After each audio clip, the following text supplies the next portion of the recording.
জাতিসংঘ সাধারণ পরিষদের অধিবেশনে আজ প্রধান উপদেষ্টার ভাষণ। গুরুত্ব পাবে নির্বাচন, সংস্কার ও বিচারের ইস্যু। বাংলাদেশের ডেমোক্রেটিক ট্রানজিশনটা কীরকম হচ্ছে, ইলেকশন উত্তর কি হবে, আপনি কি করবেন, এই কোশ্চেনগুলো অনেকে বলে।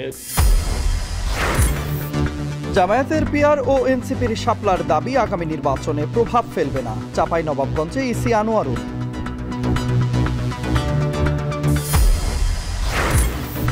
ঘনবসতিপূর্ণ ঢাকার রাস্তায় সিঙ্ক হলের ঝুঁকি, প্রকৌশলী ঠিকাদারের অনিয়ম ও অবহেলা রোধে নজরদারির তাগিদ। তো যখন একটা পাইপলাইন করছে, সে গর্ত করছে, পাইপলাইনটা বসানোর পর মাটি ফিল আপ করছে, সে কিন্তু ওটাকে দুর্মুজ করে বসাচ্ছে। আমাদের এখানে অহরহই এটা ঘটে। সারা দেশে ৩৩,০০০-এর বেশি মণ্ডপে পূজার প্রস্তুতি। উপকরণের বাড়তি দামে অসন্তোষ, চাহিদা বেড়েছে ফলের, চড়া ইলিশ।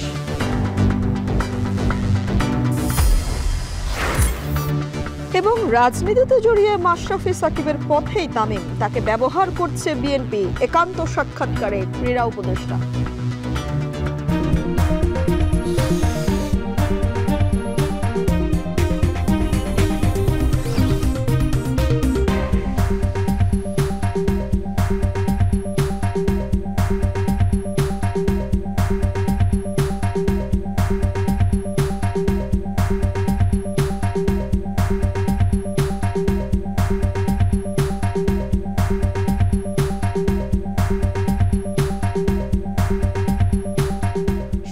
শিরোনাম স্বাগত। এখন দুপুরে পুরো সংবাদ জুড়ে সঙ্গে রয়েছে আমি তানজিলা খান মিম এবং আমি তন্ময় কুমার রায়। শুরুতেই জাতিসংঘের সাধারণ পরিষদের ৮০তম অধিবেশনের খবর। জাতিসংঘের সাধারণ পরিষদের অধিবেশনে আজ ভাষণ দেবেন প্রধান উপদেষ্টা ডক্টর মোহাম্মদ ইউনূস। থাকবেন দেশের ৩টি প্রধান রাজনৈতিক দলের ৬ শীর্ষ নেতা। ভাষণে আগামী নির্বাচনের মাধ্যমে ক্ষমতা হস্তান্তর, গত ১৪ মাসে সরকারের নানা উদ্যোগ, সংস্কার আর গণহত্যার দায়ে আওয়ামী লীগের বিচারের বিষয়টি বেশি গুরুত্ব পাবে। এছাড়া বাংলায় দেয়া ভাষণে রোহিঙ্গা ইস্যু এবং ৩-0 বিষয়টিও বিশ্ব নেতাদের সামনে তুলে ধরবেন doctor Mohammad Yunus. New York থেকে আরও জানাচ্ছেন মাহমুদ রাকিব। ভোট গ্রহণের সুনির্দিষ্ট সময় নির্ধারণ, নির্বাচন পদ্ধতি, বিভিন্ন বিভাগের সংস্কার আর গণহত্যাকারীদের দ্রুত বিচার করা নিয়ে দেশের রাজনৈতিক অবস্থা অনেকটাই উত্তপ্ত। নির্বাচন ঘোষিত সময়ে হবে কিনা তা নিয়েও দেশের মানুষের মধ্যে রয়েছে নানা শঙ্কা। এমনকি দীর্ঘ সময়ের মিত্র রাজনৈতিক দলগুলোর মধ্যেও ক্ষমতার মোহে তৈরি হয়েছে দূরত্ব।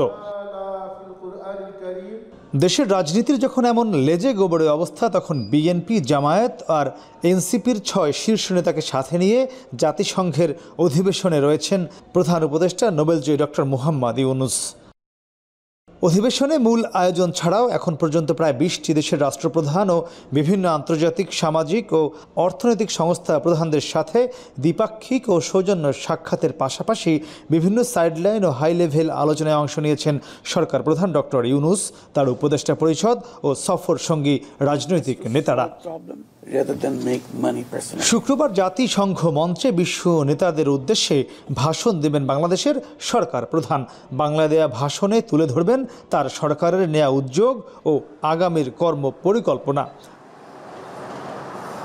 এবারই প্রথম দেশের রাষ্ট্রপ্রধান ছাড়াও ভাষণের সময় জাতিসংঘ সদর দফতরের হলরুমে থাকার কথা রয়েছে বিএনপি, জামায়াত ও এনসিপির ৬ শীর্ষ রাজনৈতিক নেতার। প্রধান উপদেষ্টার ভাষণে অন্তর্বর্তী সরকার দায়িত্ব নেবার পর গত ১৪ মাসের নানা চ্যালেঞ্জ, ষড়যন্ত্র মোকাবেলার গল্প ও তা সমাধানের অভিজ্ঞতা তুলে ধরবেন ডক্টর মোহাম্মদ ইউনূস। বিশ্ব নেতাদের শোনাবেন দেশের কোন খাতে কতটুকু সংস্কার হয়েছে তাও।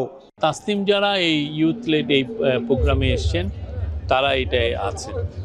আমরা আশা করছি যে আমাদের যারা ৬ জন লিডার এসছেন, চিফ অ্যাডভাইজার ইউএন জেনারেল সেশনে তার স্পিচ অ্যাড্রেসটা ডেলিভার করবেন, তো সেইখানে ওনারা থাকবেন আর কি। প্রধান উপদেষ্টার ভাষণে সবচেয়ে গুরুত্ব পাওয়ার কথা রয়েছে আগামী বছরের নির্বাচনের মাধ্যমে বাংলাদেশ কিভাবে গণতান্ত্রিক প্রক্রিয়ায় ফিরবে সে বিষয়টি। তার ভাষণে উঠে আসবে ফেব্রুয়ারিতে কিভাবে সুষ্ঠু, অবাধ ও অংশগ্রহণমূলক একটি নির্বাচন হবে সে বিষয়টিও। অ্যানাউন্সমেন্টটা উনি যেহেতু দিয়েছেন যে ইলেকশন ফেব্রুয়ারিতে হবে, তো ন্যাচারালি আমাদের যারা বন্ধু দেশগুলো, সে ইতালি বলেন আর নেদারল্যান্ডই বলেন, তারা এটা জানতে চায় যে বাংলাদেশের ডেমোক্রেটিক ট্রানজিশনটা কীরকম হচ্ছে, ইলেকশন উত্তর কি হবে, আপনি কি করবেন, এই কোশ্চেনগুলো অনেকে বলে। সবার তো যেহেতু উনি সবার মানে একজন প্রিয় মানুষ, তো সবাই তো জিজ্ঞেস করেন আপনি কি ইলেকশনের পরে থাকবেন নাকি কি কোনো রোলে থাকবেন না। উনি বারবার সবাইকেই বলছেন যে কোনো রোলে উনি থাকবেন না, উনি আগে যে কাজে উনি করতেন সে কাজে ফিরে যাবেন।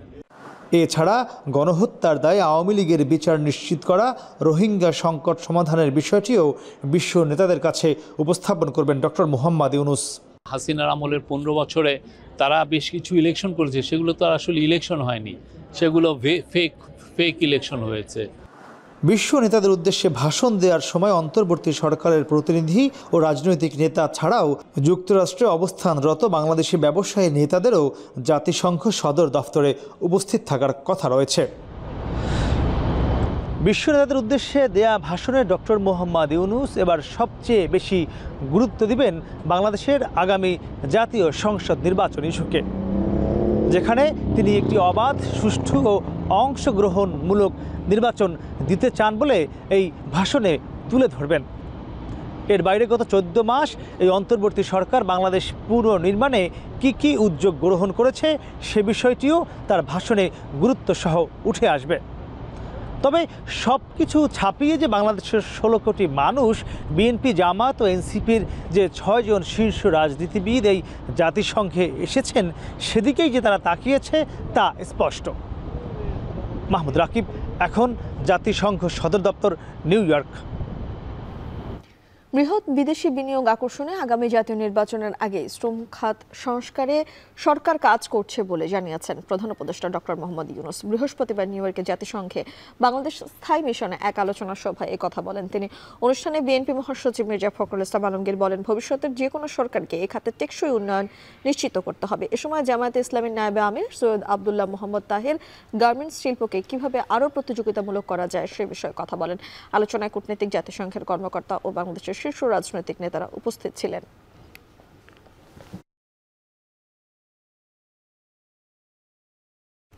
ক্রমবর্ধমান শ্রমবাজারের চাহিদা মেটাতে বাংলাদেশ থেকে দক্ষ ও অদক্ষ কর্মী নিয়োগে আগ্রহের কথা জানিয়েছেন আলবেনিয়ার প্রেসিডেন্ট বাজরাম বেগাস। বৃহস্পতিবার নিউ ইয়র্কে জাতিসংঘ সাধারণ পরিষদের 80তম অধিবেশনে প্রধান উপদেষ্টা ডক্টর মোহাম্মদ ইউনূসের সঙ্গে বৈঠকে এই আগ্রহের কথা জানান তিনি। প্রেসিডেন্ট বেগাস বলেন, ইতোমধ্যে বেশ কয়েকটি আলবেনীয় কোম্পানি বাংলাদেশ থেকে শ্রমিক নেওয়ার আবেদন করেছে। তিনি পর্যটন সহ অন্যান্য খাতে দ্বিপাক্ষিক সহযোগিতা বাড়ানোর আহ্বান জানান। বিশেষ করে আলবেনিয়ার দক্ষিণ উপকূলে বাংলাদেশের পর্যটকদের জন্য আকর্ষণীয় গন্তব্য হিসেবে তুলে ধরেন তিনি। এ প্রস্তাবকে স্বাগত জানান প্রধান উপদেষ্টা।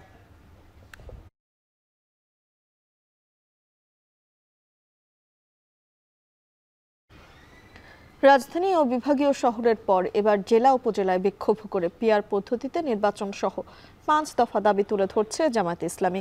কেন্দ্রীয় কর্মসূচির অংশ হিসেবে সকাল 9:30টায় নাটোরের স্বাধীনতা চত্বর এলাকা থেকে বিক্ষোভ মিছিল শুরু করে দলটি।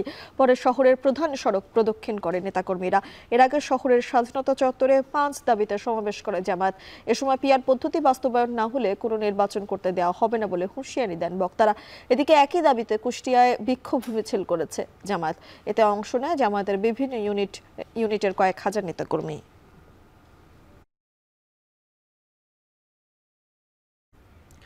অতীতের নির্বাচনে যে কর্মকর্তারা অবৈধ কার্যক্রমে জড়িত ছিলেন, আগামী নির্বাচনে তাদের কোনো দায়িত্ব দেওয়া হবে না বলে জানিয়েছেন ইসি আনোয়ারুল ইসলাম সরকার।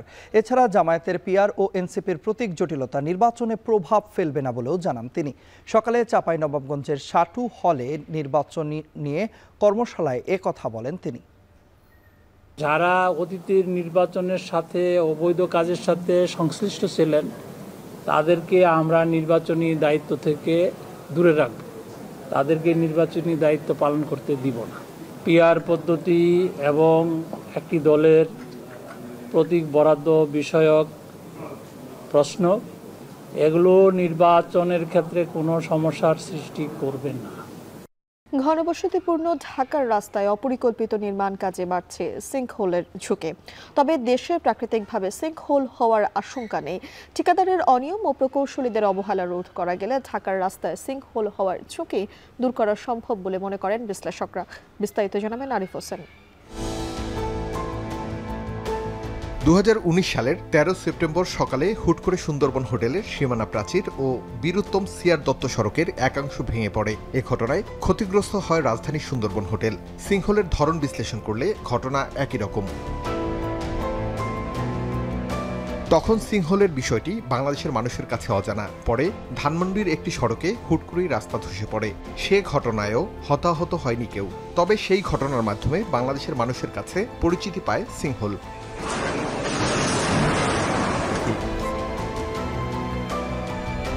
সিঙ্কহোল হলো একটি গভীর খাত বা গর্ত, যা ভূপৃষ্ঠের উপর তৈরি হয় যখন নিচে থাকা মাটি বা শিলার স্তর ধসে পড়ে।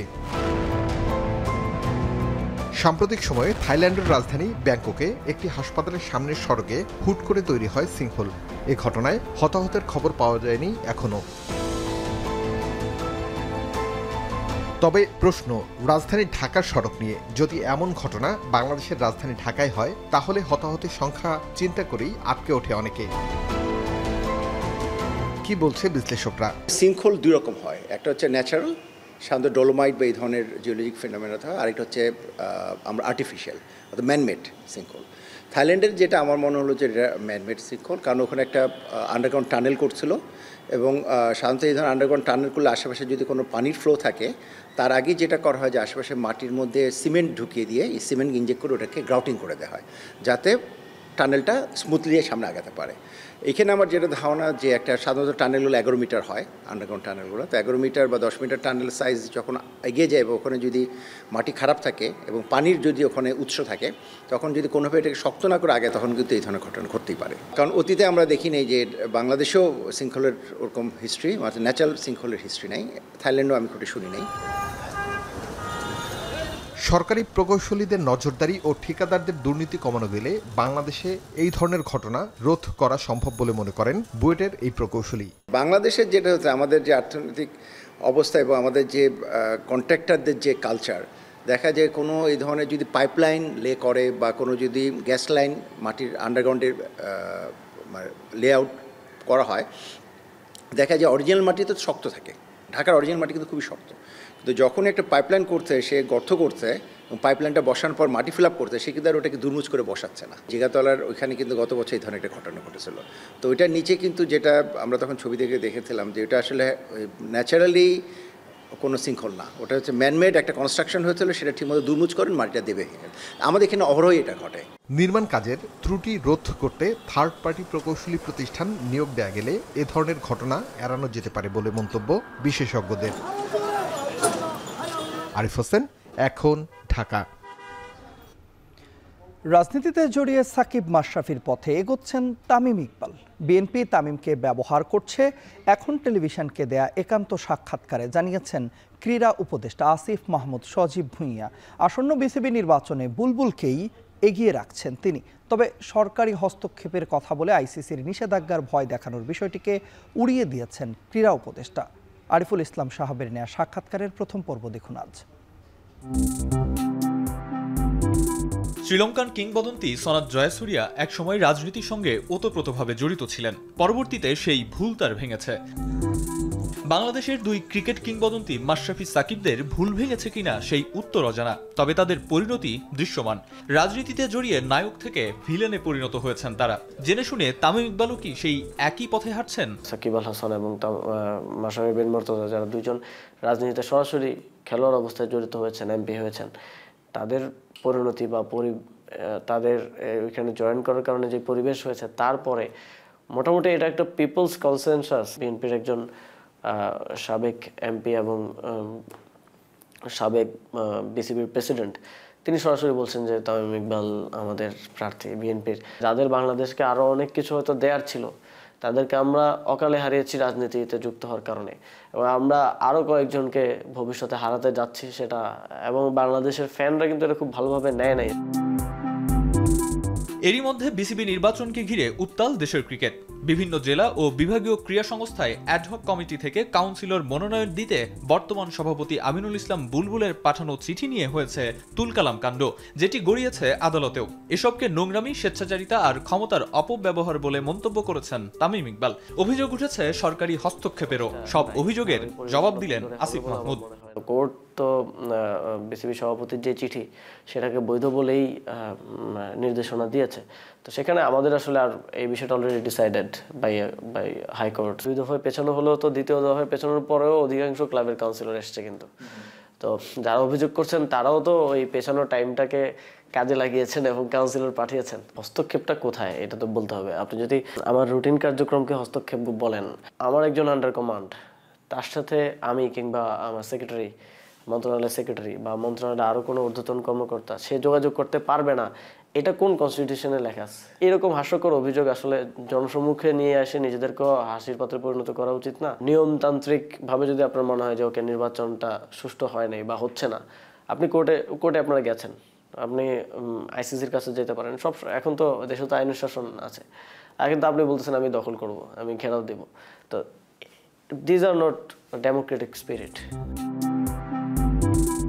আসন্ন বিসিবি নির্বাচন ঘিরে দেশের ক্রিকেটের সাবেক 3 অধিনায়ক মুখোমুখি। এরই মধ্যে শুরু হয়ে গেছে কথার লড়াই। কাদা ছুড়াছুড়িও কম হয়নি। ক্রীড়া উপদেষ্টা হিসেবে ফারুক আহমেদ আর আমিনুল ইসলাম বুলবুলকে কাছ থেকে দেখেছেন আসিফ মাহমুদ। এখন টেলিভিশনকে জানালেন তার পর্যবেক্ষণ। তামিম ইকবালকেও স্বাগত জানাতে প্রস্তুত ক্রীড়া উপদেষ্টা। আমি যদি ডিরেক্টর হতাম, আমার যদি ভোট থাকতো, আমি বুলবুল ভাইকে ভোট দিতাম। আমার জানার মতে ফারুক আহমেদ ক্যান্ডিডেট না, মানে প্রেসিডেন্টের জন্য না, ডিরেক্টর হয়তো হতে পারে। ডিরেক্টর তো 25 জন। প্রেসিডেন্টের যে 2 জন ক্যান্ডিডেট এখন পর্যন্ত ক্যান্ডিডেটশিপ ঘোষণা করেছেন, আমিনুল ইসলাম বুলবুল ভাই এবং তামিম ইকবাল, আমার মনে হয় যে 2 জনের যে কেউ যদি জিতে আসেন, আমি মনে করবো যে এটা আমার জন্য একটা উইন। স্পোর্টসের মানুষজনের কাছেই থাকছে। নির্বাচন ছাড়াও বিভিন্ন সময়ে দেশের ক্রিকেট বোর্ডে ক্রীড়া মন্ত্রণালয়ের হস্তক্ষেপ নিয়ে বিস্তর সমালোচনা আছে। আবার সরকারি হস্তক্ষেপের কারণে আইসিসির নিষেধাজ্ঞার ঝুঁকিও আছে। এসব প্রশ্নের উত্তর দিয়েছেন যুব ও ক্রীড়া উপদেষ্টা।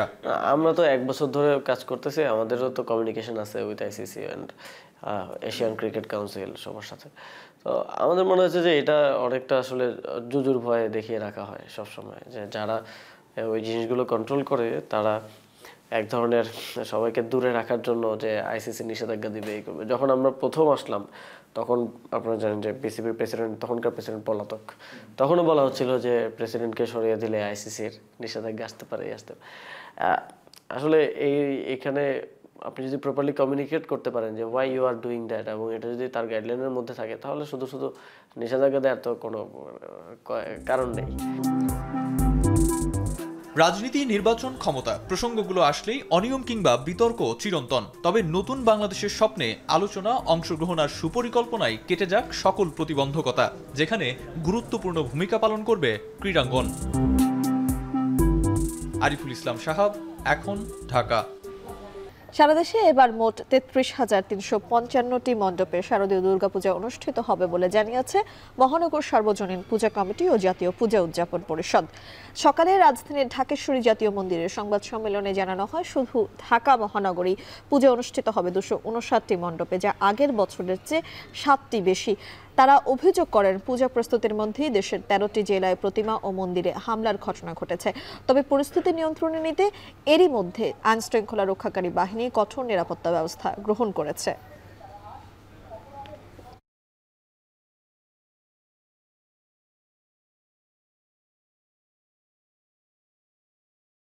সারা দেশে পর্যন্ত যেসব তথ্য আমাদের হাতে এসেছে তাতে দেখা যাচ্ছে 33,355টি পূজা অনুষ্ঠিত হচ্ছে। দুর্গাপূজার প্রস্তুতির মধ্যেই কয়েকটি জেলায় দুর্গা প্রতিমা ও মন্দিরে হামলার ঘটনা ঘটেছে। পূজার মধ্যে আমরা এসব হামলা দেখতে চাই না।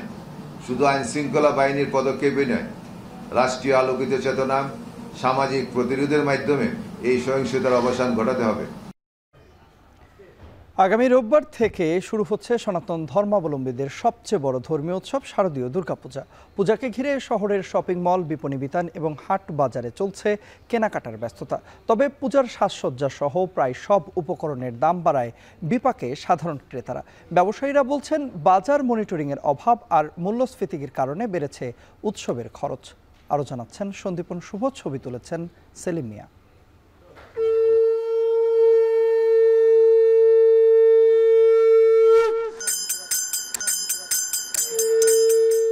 জমে উঠতে শুরু করেছে দুর্গাপূজার আয়োজন। দেবীপক্ষ শুরুর আগেই ধুম পড়ে পূজার সামগ্রী কেনার। তবে এবারের চিত্র খানিকটা ভিন্ন। পূজার প্রায় সব উপকরণ ও দেবীর পোশাক আশাকের দাম বেড়েছে আকাশ ছোঁয়া। এতে বাড়তি ব্যয়ের চিন্তা ক্রেতাদের। বিক্রি কমে যাওয়ায় চিন্তিত ব্যবসায়ীরাও। পূজার বিভিন্ন উপকরণ, কাঁসার বাসন, বাদ্যযন্ত্র, প্রতিমার পোশাক সহ সব উপকরণের দাম প্রায় দ্বিগুণ হওয়ায় বিক্রি কমেছে আশঙ্কাজনক হারে। যে জিনিস মানে আগে কই 500-600 টাকা দিল, তো এই জিনিস 800-900 টাকা। শাখা তো বাড়ছেও, আর সবগুলো মানে ফলা দরিয়া বা ওই যে তামা কাঁসা পিতল আছে না, সবগুলো দামে বাড়ছে। শুধু প্রতিমার সাজসজ্জাই নয়, পূজাকে কেন্দ্র করে নারীদের প্রধান আকর্ষণ শাড়ি ও অলংকারের বাজারেও এখন বাড়তি দামের চাপ। ব্যবসায়ীরা বলছেন, ভারতীয় কালেকশন কম আসায় সরবরাহ ও চাহিদার ফারাক বেড়েছে। এতে দামও বেড়েছে 1.5 থেকে 2 গুণ পর্যন্ত।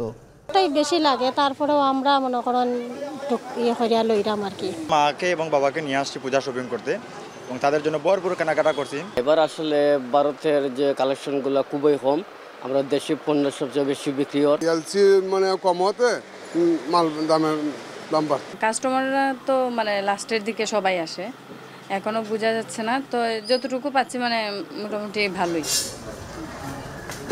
পূজা কমিটির নেতাদের অভিযোগ, প্রতিমা নির্মাণ থেকে আলোকসজ্জা প্রতিটি ক্ষেত্রেই ব্যয় বেড়েছে। বাজেট 50% বাড়িয়েও খরচ মেটাতে হিমশিম অবস্থা। গত বছরই আমাদের প্রায় 12 লাখ টাকার মতো আমাদের বাজেট ছিল বা ব্যয় হয়েছে। এই বছর জানি না, আমরা আসলেই একবারে হিমশিম খাচ্ছি। গত বছর যে জিনিসগুলো আমরা যে দামে কিনেছি, এবছর বাজারে গিয়ে আমাদের মাথায় হাত, প্রায় অলমোস্ট ডাবল হয়ে গেছে প্রতিটা জিনিসের দাম। বাজারে লাগামহীন মূল্য বৃদ্ধি, প্রশাসনের নজরদারির অভাব আর ভারতীয় পণ্যের সংকট সব মিলিয়ে পূজার বাজারে খানিকটা অস্থিরতা। এই অবস্থায় প্রশাসনের কঠোরভাবে বাজার তদারকির দাবি ক্রেতাদের। সন্দীপন শুভ, এখন সিলেট। আসন্ন দুর্গাপূজাকে সামনে রেখে রাজধানীর বাজারে সরবরাহ বেড়েছে ইলিশের, তবে দাম এখনও চড়া। সাধারণ ক্রেতারা বলছেন, মাছ কিনতে গিয়ে পকেটে চাপ পড়ছে। এর পাশাপাশি ফল কিনতে গিয়েও করতে হচ্ছে বাড়তি হিসাব নিকাশ। বিস্তারিত জানাবেন মাহফুজা বৃষ্টি। রাজধানীর কারওয়ান বাজার থেকে শুরু করে প্রায় সব বাজারে একই চিত্র। ইলিশের দাম শুনলে আটকে উঠছেন ক্রেতারা। মাছ পাওয়া গেলেও চড়া দামের কারণে ইলিশ না কিনেই বাড়ি ফিরছেন অনেক ক্রেতা। রাজধানীর বাজারে মাঝারি ইলিশের কেজি 1600 থেকে 1800 টাকা, আর বড় সাইজের জন্য গুনতে হচ্ছে 2000 থেকে 2500 টাকা। চাঁদপুরের মাছ বিক্রি করতেছে আমরা 1 কেজির মাছ 2100 টাকা, যেগুলো আমরা 100 কেজির মাছ সেগুলো বিক্রি করতেছি আমরা 2400-2500 টাকা, যেগুলো আমরা 1.5 কেজির মাছ এগুলো বিক্রি করেছি আমরা 250 টাকা। এবছর ইলিশের দামটা একটু বেশি, গত বছরের তুলনায় অনেকটাই বেশি। ভেরি এক্সপেন্সিভ, নাগালের বাইরে। ইলিশ খাওয়া বাদ ভুলে যান। ইলিশ মাছ এবার কম, মাছই কম। আরেক বছর যেভাবে আমদানি হয়, এই 4 ভাগের 1 ভাগ মাছ না। তবে দাম কমেছে রুই, কাতল সহ অন্যান্য মাছের। কেজি প্রতি 1 থেকে 200 টাকা করে কমেছে এসব মাছের। মাছের বাজারে দামের উত্তাপে ভিড় বাড়ছে সবজির দোকানে, তবে সেখানেও খুব একটা স্বস্তি নেই ক্রেতাদের। দাম কমেনি নিত্য প্রয়োজনীয় কাঁচা তরকারির। স্বস্তি রয়েছে মৌসুমি ফলের দোকানে। দেশীয় বাহারি ফলে ভরে উঠেছে রাজধানীর প্রায় সব বাজার। আমলকি, আমড়া, আনারস, জাম্বুরা সহ বেশ কিছু দেশীয় ফল এসেছে রাজধানীর বাজারে। এসব ফলমূল কিনতে স্বস্তি পাচ্ছেন বলে জানান ক্রেতারা। আনারসের পিস রাখি আপনার 50 টাকা পিস, আর আমলকি কেজি 160 টাকা। আমরা ভালোটা যেটা ওটা 70 থেকে 80 টাকা কেজি। মৌসুমি ফল তো খেতে হয়, ওটা তো না খেলে হয় না, কথা বলছেন, খেতে হয়। আমরা বা জাম্বুরা এগুলো রিজনেবলের মধ্যে আছে, কিন্তু বাকি যেগুলো হচ্ছে আমাদের যেগুলো হচ্ছে যে ইম্পোর্ট করে নিয়ে আসতে হয়, সেগুলো আমার মনে হয় খুবই এক্সপেন্সিভ। এদিকে ইলিশের প্রধান প্রজনন মৌসুম হিসেবে আগামী 3 অক্টোবর মধ্যরাত থেকে নিষিদ্ধ হচ্ছে ইলিশ মাছ আহরণ, সংরক্ষণ ও বেচাকেনার সকল কার্যক্রম। মাহফুজা বৃষ্টি, এখন, ঢাকা। এদিকে পূজার আগে রাজধানীর বাইরে সারা দেশে চড়া ইলিশের দর। এছাড়া সরবরাহ কমা এবং বৈরী আবহাওয়ায় বাড়তি সবজি, মুরগি এবং ডিমের দাম। বিভিন্ন জেলার সহকর্মীদের পাঠানো তথ্য ছবিতে দেখুন বিস্তারিত। সাপ্তাহিক ছুটির দিনে দেশের প্রায় সব জায়গায় সবজির দাম বেড়েছে। সরবরাহ কমায় ও বৈরী আবহাওয়ায় সবজির দাম বাড়তি। নেত্রকোনার বাজারে উঠতে শুরু করেছে শীতকালীন আগাম জাতের সবজি, তবে এখনও সরবরাহ না থাকায় বেশিরভাগ সবজি বিক্রি হচ্ছে 50 থেকে 60 টাকার মধ্যে। তবে গেল সপ্তাহের তুলনায় কেজিতে 5 টাকা কমেছে সবজির দাম। স্থানীয় সবজি না আসায় বাজার এখনও ঊর্ধ্বমুখী জানান বিক্রেতারা। আমরা কিনে নিলে ওরা ব্যস্ত ওভারই না দামে লস মজদে বেতন লাগে, নষ্ট করে হালানি লাগে, অনেক দাম বেশি। এই দাম যে কবে কমবো এটা আমরা বুঝতেই হয় না।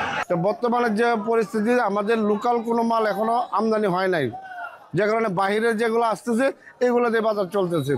এদিকে সরবরাহ কম থাকায় এবং বৈরী আবহাওয়ায় ময়মনসিংহের সব ধরনের সবজির বাজার চড়া। সপ্তাহের ব্যবধানে প্রকারভেদে দাম বেড়েছে 20 থেকে 25 টাকা।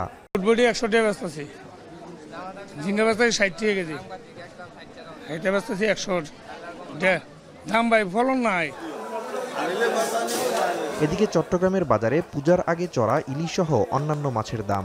নদীতে ইলিশের সরবরাহ কম এবং বড় আকারের ইলিশ প্রায় পাওয়াই যাচ্ছে না। সরবরাহের চেয়ে চাহিদা বাড়ায় দাম বাড়তি বলছেন ব্যবসায়ীরা। 1 কেজি ওজনের ইলিশ বিক্রি হচ্ছে 2200 থেকে 2500 টাকায়।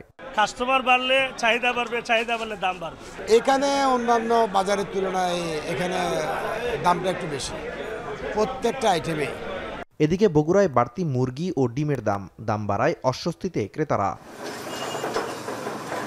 তবে দুর্গাপূজার কারণে খুলনায় বেড়েছে ফলের চাহিদা এবং সরবরাহ ভালো থাকায় কমেছে দাম। প্রায় সব ধরনের ফল কেজিতে কমেছে 50 থেকে 100 টাকা পর্যন্ত। নাজমুস সাকিব সামি, এখন। সড়ক দুর্ঘটনায় দেশের 3 স্থানে একদিনে প্রাণ ঝরল 9 জনের। এর মধ্যে সুনামগঞ্জে মা মেয়ে, রংপুরে মা ছেলে ও বগুড়ায় বাবা ছেলের মৃত্যু হয়েছে। এসব দুর্ঘটনায় আহত হয়েছেন অনেকে। বিস্তারিত প্রতিবেদনে। বগুড়ার সারিয়াকান্দিতে বালুবাহী ট্রাকের সঙ্গে সিএনজি চালিত অটোরিকশার সংঘর্ষে বাবা ছেলে সহ 3 জন নিহত হয়েছেন। আহত হয়েছেন মা ও মেয়ে। সকাল 7টায় উপজেলার ফুলবাড়ি কাঁঠালতলা এলাকায় এ দুর্ঘটনা ঘটে।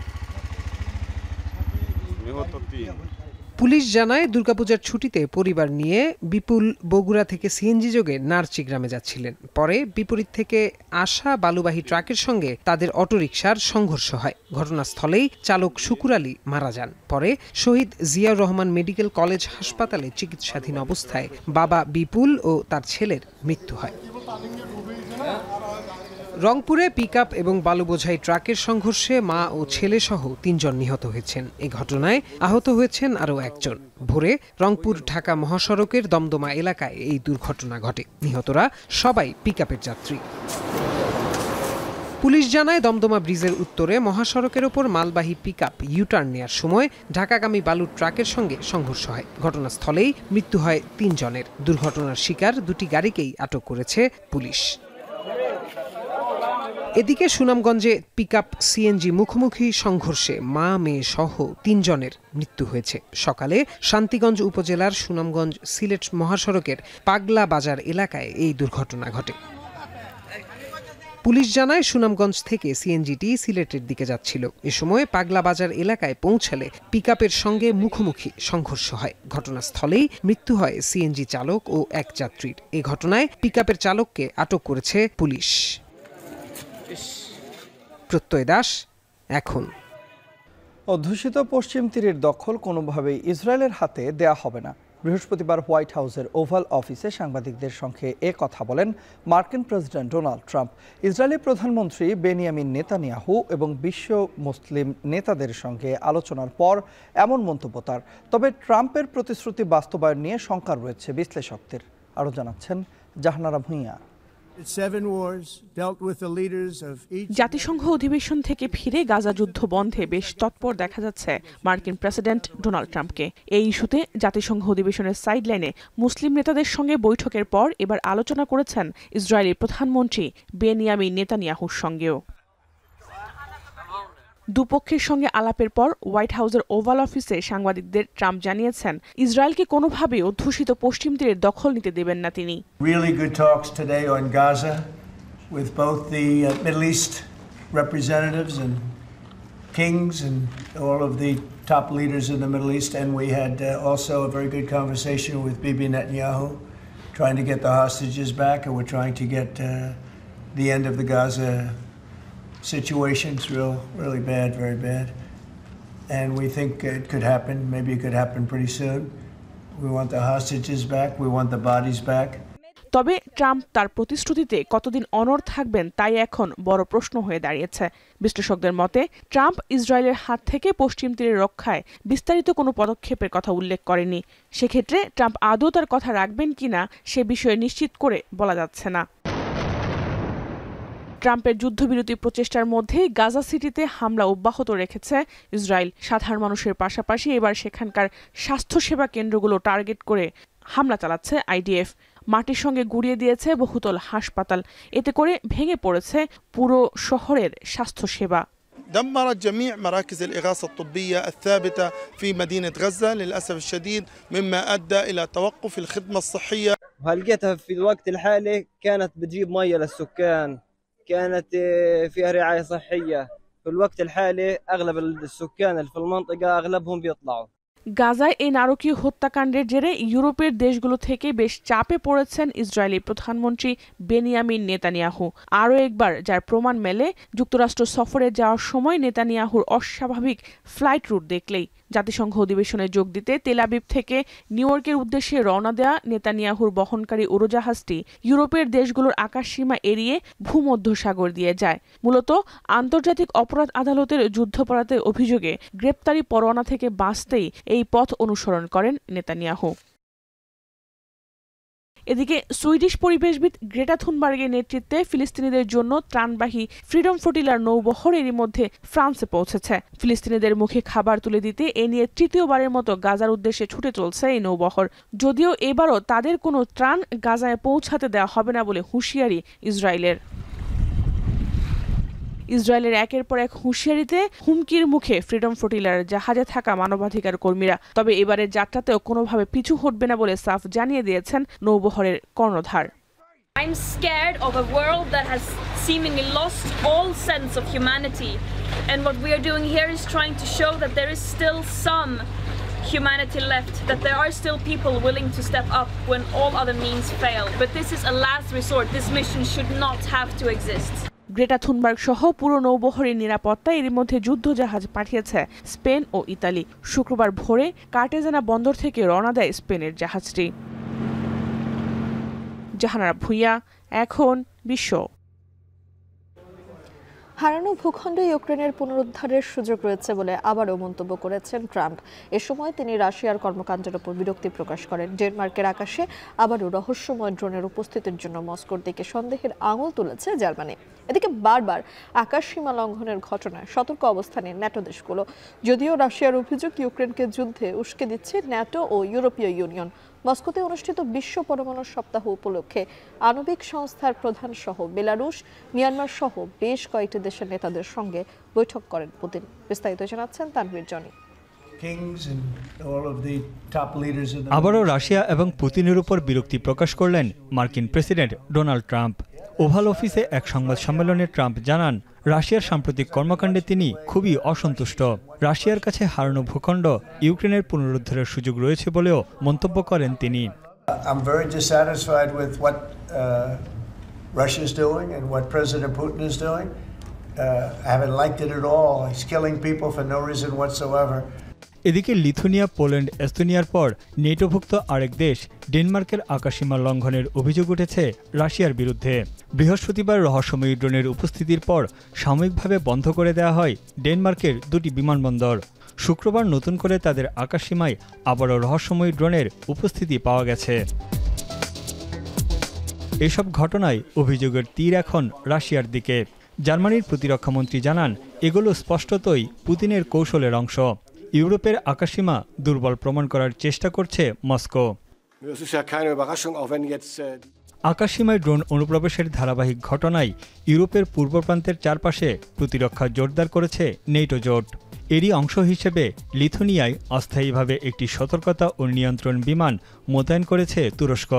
নেটোভুক্ত তুরস্কের সঙ্গে জ্বালানি ও পর্যটন সহ বিভিন্ন খাতে রাশিয়ার সুসম্পর্ক রয়েছে। এদিকে নেটো বাহিনী এরই মধ্যে তাদের নতুন প্রযুক্তির ড্রোনের মহড়া শুরু করেছে পর্তুগাল ও নেদারল্যান্ডসের সামরিক ঘাঁটিতে। এছাড়া আকাশ ও সাবমেরিন ড্রোন নিয়েও পরীক্ষা নিরীক্ষা চলছে। বিশেষজ্ঞদের মতে রাশিয়াকে হুমকি মনে করেই প্রস্তুতি নিচ্ছে নেটো জোট। এদিকে রুশ পররাষ্ট্রমন্ত্রী সের্গেই ল্যাভরভের অভিযোগ, নেটো এবং ইউরোপীয় ইউনিয়ন যুদ্ধে ইউক্রেনকে উস্কে দিচ্ছে। এই যুদ্ধ এখন ইউক্রেনের সঙ্গে সীমাবদ্ধ নয়, অন্য দেশও এতে জড়াতে চাচ্ছে বলে অভিযোগ তার। Отказ от соблюдения принципов устава – это проявление неоколониальных амбиций, что ведет к росту глобальной нестабильности, множит региональные конфликты. রাশিয়ার পরমাণু শক্তি ব্যবহারের ৮০ বছর পূর্তি উপলক্ষে মস্কোতে আয়োজিত হয় বিশ্ব পারমাণবিক সপ্তাহ। বৈশ্বিক জ্বালানি সংকট ও জলবায়ু পরিবর্তনের চ্যালেঞ্জ মোকাবিলা নিয়ে আলোচনা করতে বিশ্বের বিভিন্ন দেশের পরমাণু গবেষকরা একত্র হয়েছেন। অনুষ্ঠানের উদ্বোধন করেন রুশ president Vladimir Putin. Tanvir Johnny, এখন বিশ্ব। এরই মধ্যে দিয়ে চলে এলাম এখন দুপুরের আয়োজনের একেবারে শেষ প্রান্তে। শিরোনামগুলো জানাবো আরো একবার। জাতিসংঘ সাধারণ পরিষদের অধিবেশনে আজ প্রধান উপদেষ্টার ভাষণ, গুরুত্ব পাবে নির্বাচন, সংস্কার ও বিচারের ইস্যু। বাংলাদেশের ডেমোক্রেটিক ট্রানজিশনটা কি রকম হচ্ছে, ইলেকশন উত্তর কি হবে, আপনি কি করবেন, এই কোশ্চেনগুলো অনেকে বলে। জামায়াতের পিআর ও এনসিপির শাপলার দাবি আগামী নির্বাচনে প্রভাব ফেলবে না, চাঁপাইনবাবগঞ্জে ইসি আনোয়ার।